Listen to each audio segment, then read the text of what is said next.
Dia oitavo ano, hoje são 28 de setembro, é a boa data aqui, 28 de setembro, tá bom?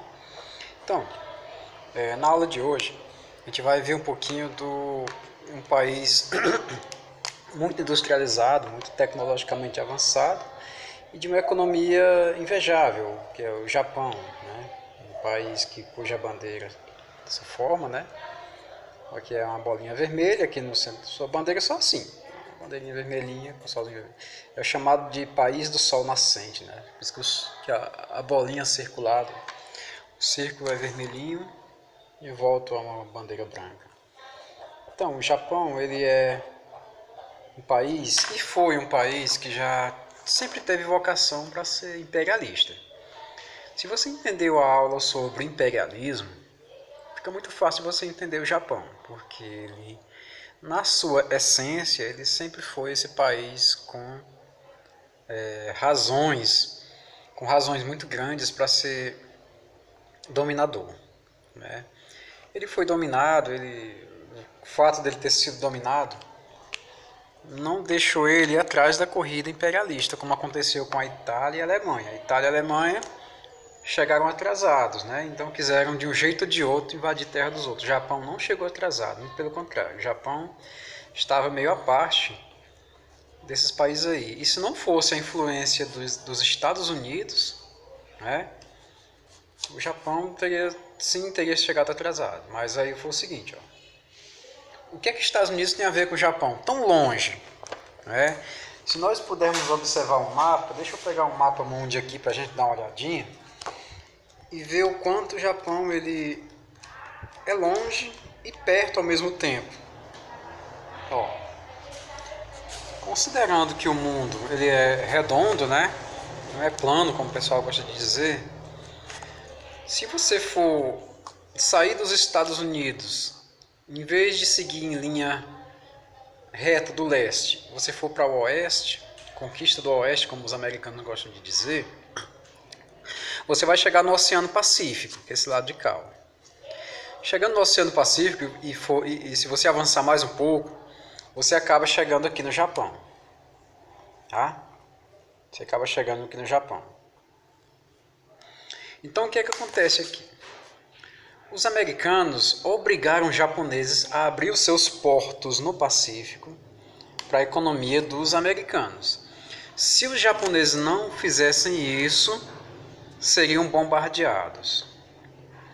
Os japoneses então ficaram ali, opa, a gente vai abrir sim, claro, né?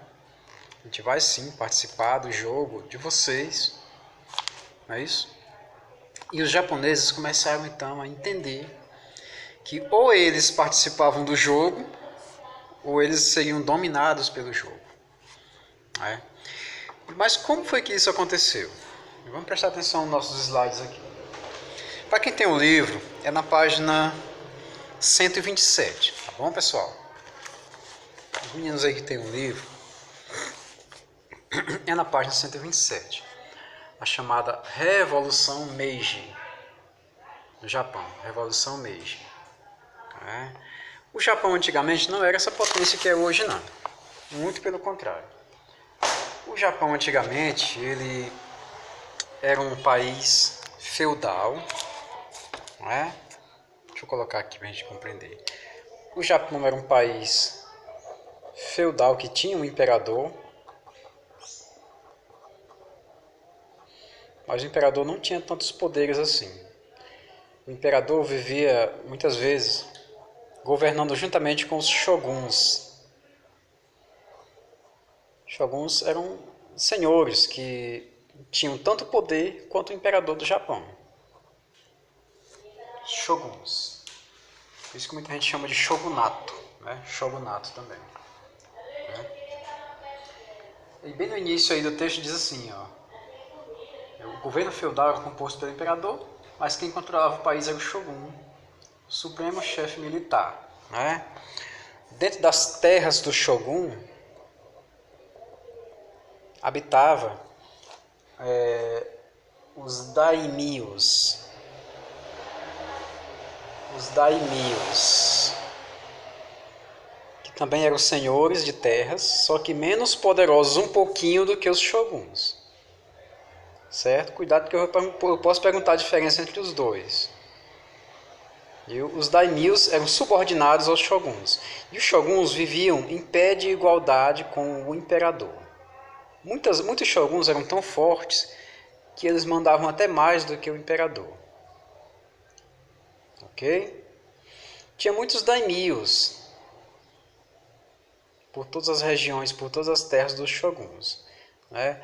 Esses daimyos tinham um exército particular, comandados por guerreiros muito ferozes, por guerreiros muito fortes, chamados de samurais. Os samurais eram os guerreiros que protegiam os daimyos e seus domínios. Os daimyos, digamos, usavam os samurais politicamente para proteger seus shoguns, a questão de honra. Eu protejo esse me protege, enfim. Se esse me protege, então eu também, consequentemente, acabo controlando os samurais. Grupos de guerreiros japoneses que faziam a justiça. Tá? Eles eram responsáveis pela justiça. E não era o imperador que controlava os samurais, não. Viu? Então o que acontece? Os Estados Unidos disseram, ou vocês abrem esses portos aí da cidade, do mar, do Oceano Pacífico, ou então vamos bombardear vocês. Aí o imperador uniu-se com os shoguns, né, e tentaram buscar uma solução. O shogun, como não sabia muito de diplomacia, a vida dele era mais ligada à terra, a coisas bem atrasadas, enfim, uma tradição que não tinha nada a ver com modernidade. O imperador já tinha mais uma visão mais evoluída a respeito da riqueza, capital. Então o imperador raciocinou, é melhor ser amigo deles do que ser inimigo deles agora. Então eu vou comandar essa nossa, digamos, empreitada e nos tornarmos aliados dos Estados Unidos. O nome dessa aliança, aliás, o nome dessa atitude que o imperador tomou é que nós chamamos de Revolução Meiji. Revolução Meiji quer dizer Revolução Iluminada. Meiji quer dizer iluminado em japonês, tá bom? Iluminado. O país do sol nascente agora era o país iluminado, o país Meiji. Tá bom? Com o tempo, tudo isso que significava atraso deveria ser banido. Os shoguns tiveram que aceitar. Porque os americanos começaram a injetar recursos, armas, exército, a apoiar o imperador na luta contra o que tem de mais atrasado dentro de um país, os demais. Foi o fim da era dos samurais, foi o fim da era dos daimyos e dos shoguns também. E quem passou a mandar no país, no Japão, sozinho, foi o imperador. O imperador Mitsuhito. Certo? Então é isso aí. A partir desse momento, o Japão começa a se industrializar.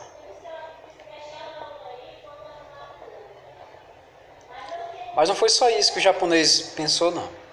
Não adiantava se industrializar e servir somente aos interesses de outros países. Europeus também começaram a invadir o Japão. Viu? Só que os japoneses entenderam uma coisa, não bastava se industrializar às custas dos outros. Era preciso se industrializar às próprias custas, né? Ao próprio modelo. Eles tinham que criar um modelo e não ficar copiando o modelo dos outros. Só que para isso, eles tinham que enviar seus jovens, né, para estudar lá nos Estados Unidos e na Europa.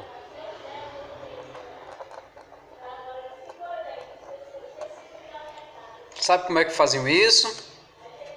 Toshiro, meu filho, a partir de amanhã você vai estudar lá na Inglaterra, vai aprender o idioma, vai aprender como eles se organizam, vai aprender as táticas econômicas, quem eram os seus economistas, vai aprender tudo o que for preciso. Quando você aprender Toshiro no pequeno, você volta para casa. E o Toshiro, muito esperto, acabou entendendo o recado do papai. E outros papais começaram a mandar seus pequenos japoneses, seus jovens japoneses, para estudar em Londres, em Paris e também nos Estados Unidos. Aprendendo a cultura dos países de fora e voltando para o Japão. Eles não ficavam lá, não. Entendeu? Eles não ficavam lá. Eles voltavam para o Japão e desenvolviam o lugar. E acreditem, foi um verdadeiro milagre econômico. Por quê? Porque o governo e a sociedade, não foi só o governo e a sociedade começaram a investir numa coisa que eles fazem até hoje: conhecimento. A fórmula é simples. Investir em conhecimento faz qualquer nação crescer a médio prazo. Qualquer país, todo país do mundo. O Japão ensinou uma lição aí para a Europa e para a América. Todo país do mundo que investe em conhecimento, o resultado é a médio prazo. O que é médio prazo? É 5 anos, 10 anos, 20 anos. Um país começa a mudar. Se ficar só esperando pelo governo, não vai mudar nunca. Né? Então, a sociedade sacode lá o governo. Bora, governo, cuidar. E vamos investir nisso aqui, que a gente vai para frente. E foi isso que aconteceu no Japão. Por isso que chama de Revolução Iluminada, Revolução Meiji. Né? E após essa Revolução Meiji, os japoneses enviaram seus jovens à Europa e Estados Unidos para estudar em universidades voltadas para campos de ciência, tecnologia, buscando reagir ao processo de dominação estrangeira. A partir do momento, os japoneses não iam mais ser dominados, eles iam passar a ser dominadores. Viu? E começaram a desenvolver um exército forte, armas mais potentes e digamos, um senso de dinâmica, né? Uma disciplina muito grande. Invadiram a China, invadiram as Coreias e todas as regiões próximas, os japoneses conseguiram invadir. Viu? Com o passar do tempo, a população japonesa começou a dominar o conhecimento necessário para a criação de suas primeiras indústrias e acreditem, o Japão hoje não terminou seu processo de investimento em conhecimento, jamais. Porque hoje, na chamada quarta revolução industrial, a revolução 4.0, os japoneses estão tentando fazer de tudo caladinhos ali na deles para, digamos, ganhar dos outros países na questão da tecnologia e do conhecimento aplicado. A sua indústria hoje é uma das mais fortes do mundo. Já esteve melhor. Claro, o Japão já esteve melhor do que hoje. Hoje ele passa pela mesma recessão que todo país capitalista também passa. Viu? Deu uma freada, deu uma paradinha, enfim. Mas é o Japão, né, gente? Com o passar do tempo, já vimos isso aqui. Deixa eu passar um outro slide aqui pra gente. Um minutinho aqui. Deixa eu pegar um outro slide. Ok, muito bem. O que é que essa revolução Meiji trouxe para o Japão? Modernidade, ou modernização. Acabou com o isolamento do Japão. Isso também. Os Estados Unidos e europeus achavam que estavam dominando, na verdade eles estavam criando a grande nação japonesa, né? Sua gestão pública foi concentrada em um pequeno núcleo central. Enfim, o japonês ele tem uma política de intervenção econômica muito forte, né? Lá o governo não deixa as pessoas fazerem o que querem, não. Tem um controle do Estado também muito grande. Uma meticulosa reforma agrária. Quando falar em reforma agrária, quer dizer tomar as terras, pegar e dividir as terras improdutivas para quem não tem nada. E dá certinho. Tem terra aí que não produz nada. Pega essas terras que não produzem nada, dá para quem tem vontade de trabalhar e pronto. Renova as leis E pronto, está criado o cenário, né? Foi criada a moeda oficial do Japão, o iene. Todo país tem uma moeda oficial, né? O Japão tem o iene. Bem como foram instituídos os bancos do Japão, a educação primária compulsória, obrigatória, né? Quer dizer, compulsória é obrigatória, fortalecimento do poder do Estado. Quer dizer, o Japão era o país destinado a ser grande. E a capital Tóquio é uma megalópole muito imensa, muito grande, né? Ao mesmo tempo, o Japão ganhou suas primeiras universidades e um parlamento em 1885. O Brasil era recém, digamos, independente de Portugal. O Brasil ainda era um reinado de Dom Pedro II nesse tempo. E o Japão já tinha as primeiras universidades e um parlamento para controlar o governo. Para isso que serve um parlamento, né? Enfim, o desenvolvimento da industrialização foi inevitável e logo apareceram os impérios econômicos. O país cresceu e tornou-se imperialista. Tá? Vocês leiam com cuidado esse textinho do Japão, que ele é muito importante. Quando a gente estiver falando de século XX, por exemplo, dizer que o Japão era imperialista, foi graças à Revolução Meiji, viu? Foi graças a essa Revolução Japonesa que dura até hoje. Eles não quiseram mudar, não. Eles continuam avançando na tecnologia, na robótica, na computação, na nanotecnologia, na indústria 4.0, enfim. Os japoneses são sinônimo de avanço, né? QI altíssimo. A média do QI do Japão é 120. Enquanto o restante do mundo, a média de QI é 100, né? Tem país que chega a 70, como no caso do Brasil. Mas, enfim, são só detalhes que a gente tem que estar pautando. O Brasil não está também fadado ao fracasso, jamais. Se o Brasil investir em conhecimento hoje, daqui a de 6 a 10 anos, o Brasil está colhendo bons frutos também. Qualquer país do mundo, ninguém está fadado a ser fracassado. Todo país que investe em conhecimento torna-se um país avançado. E o Brasil, se investir em conhecimento hoje, daqui a 6 a 10 anos o Brasil muda totalmente. Então, essa foi a nossa aulinha sobre Revolução Meiji. Espero que vocês tenham compreendido. E a gente tem uma atividade aí, depois a gente comenta sobre a atividade da semana. Tenham um bom dia, saúde a todos, gente. Tchau.